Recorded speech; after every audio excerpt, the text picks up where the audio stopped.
बालेश्वर जिला खैरा ब्लॉक रे थिबा खैरा सरकारी उच्च विद्यालय रे स्मार्ट स्कूल पाई हेउथुबा कार्य बेआईन चोरा पहाड़ माटी रे हेउथुबा नै राज्य बीजेपी मुखपात्र ठाकुर रंजीत दास अभियोग करने सहित तांको नेतृत्व में बीजेपी एक टीम स्कूल परिसर में पहुंची हेउथुबा कार्य को अनुध्यान करथिले।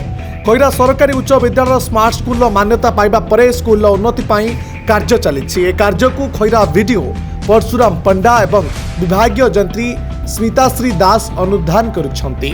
हेले कार्य बेआईन भावे चोरा पहाड़ माटी व्यवहार होता नहीं स्थानीय अंचलवासी बीजेपी मुखपात्र ठाकुर रंजीत दास को जणाइथिले। आज श्री दास समेत खैरा बीजेपी कार्यकर्ता माने खैरा सरकारी विद्यालय पहुंची घटनार अनुध्यान करने सहित सेठारे उपस्थित थिबा बीडीओ एवं विभागीय जंत्री को बेआईन भावे चोरारे पहाड़ माटी आनी स्कूल कार्य होता नहीं पचारिबा सहित यार तदंत दाबी करिसेंती। स्कूल कार्य नियोजित होता पहाड़ माटी कुपारी सारी सुहा पहाड़ू बेआईन भावे राति अधिया चोरारे अणा जाए।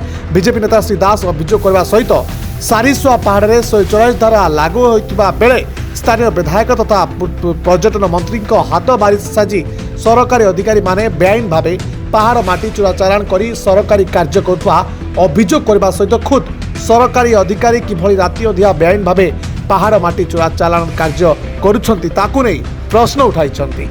खैरारू दुर्गा माधव बुझांक रिपोर्ट श्रीक्षेत्र न्यूज।